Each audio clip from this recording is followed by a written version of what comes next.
नमस्कार, आप देख रहे हैं समाचार टाइम 24 और मैं हूं आपके साथ दीप्ति अग्निहोत्री। पीएम मोदी के नोटबंदी के फैसले के बाद अब उनका अगला कदम बेनामी संपत्ति होगा। पीएम मोदी के मुताबिक बेनामी संपत्ति का काफी बड़े पैमाने पर जाल बुना जाता है। 1000 और 500 के नोट पर सर्जिकल स्ट्राइक के बाद अब पीएम के निशाने पर आलीशान संपत्तियां हैं। हम जानते हैं, आपको भी पता है, दिल्ली के किसी बाबू का ये गोवा में फ्लैट बना हुआ है ना।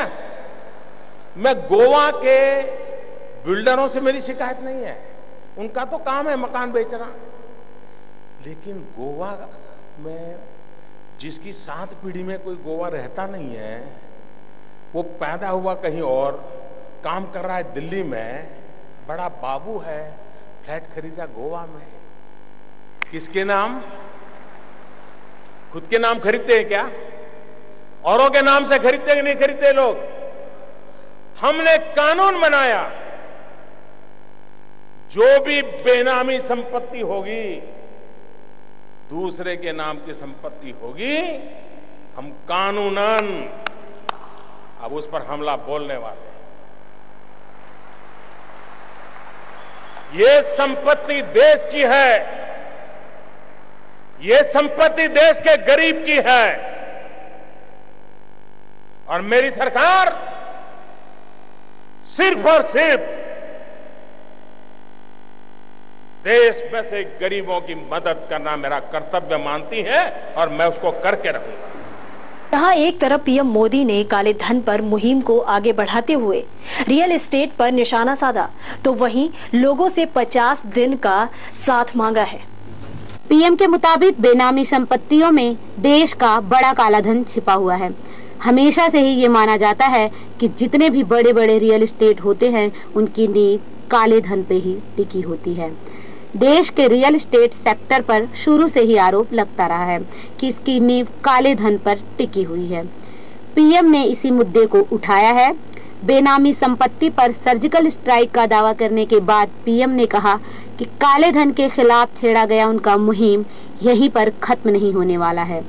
भाइयों बहनों, 50 दिन मेरी मदद करें, देश 50 दिन मेरी मदद करे।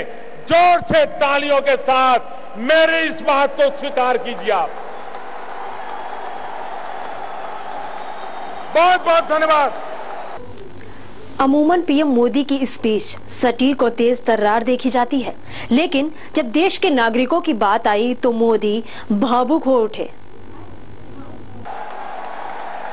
शाबाश, शाबाश मेरे गोवा के प्यारे भाइयों बहनों, मैं आपका सर झुका करके नमन करता हूं।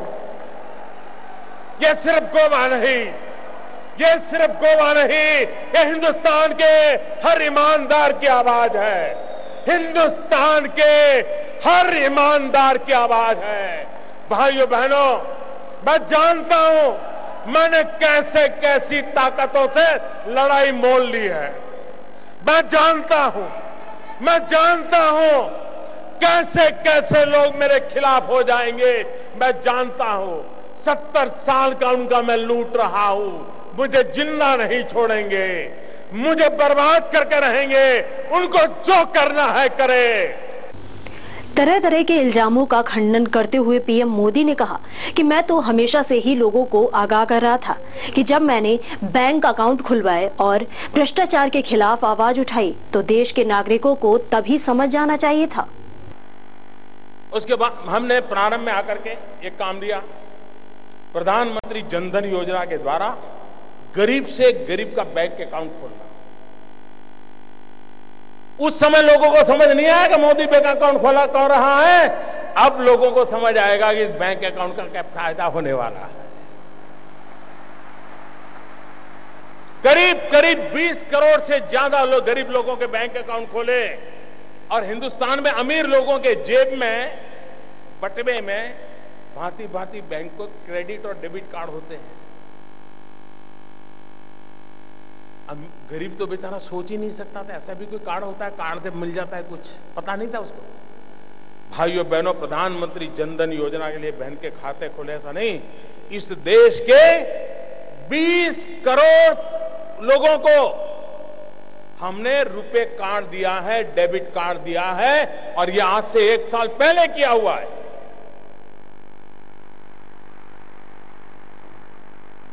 अब वक्त हो चला है एक ब्रेक का। ब्रेक के बाद जल्द हाजिर होंगे, बने रहिए हमारे साथ।